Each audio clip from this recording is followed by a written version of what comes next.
შემთხვევაში მას აუცილებლად გაახსენდებოდა საქართველო და რომ მეგობარი აქტი ძალიან სწრაფად წინ წაიწევდა. ბევრ თქვენთაგანს ეს ბოდვად მიგაჩნდათ.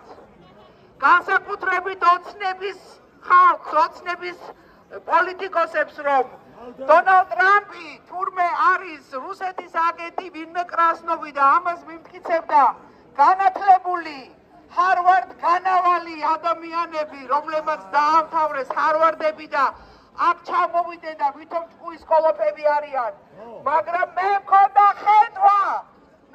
ხედვა, რომ საქართველო აუცილებლად გადარჩება და როდესაც უკრაინასთან მიმართებაში ჩვენ ვიხილეთ აი საშინელი რაღაცა პრესკონფერენცია ოვალურ კაბინეტში, მე ვთქვი, რომ ეს არის სპექტაკლი იმისათვის, რომ რუსეთის სპეცსამსახურებს ტვინი აურიოს ამერიკამ, განსაკუთრებით ტრამპმა, იმიტომ რომ მას როგორც არავის შეუძლია მოლაპარაკება დააყენოს უმაღლეს დონეზე, ბოლოს და ბოლოს კაცს 8 წიგნი აქვს ამაზე დაწერილი და აქედან 2 ბესტსელერია.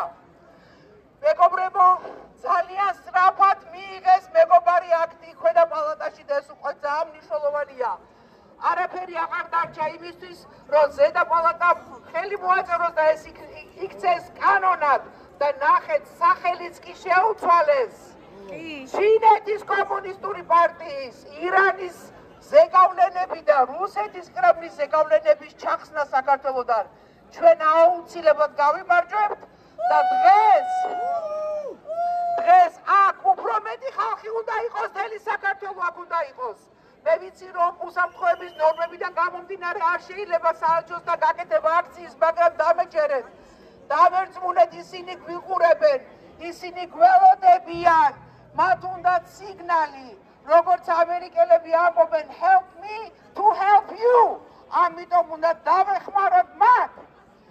ეხლა მთავარი არის, რომ ჩვენ მივასწინოთ ჩვენი ხმა, მისტერ ტრამპს, ჯეი-დი ვანს, მარკ რუბიოს, რომ ჩვენ გვინდა ვიყოთ თქვენი მეგობარი მთელი ცხოვრება. საქართველო აუცილებლად გავწყდება.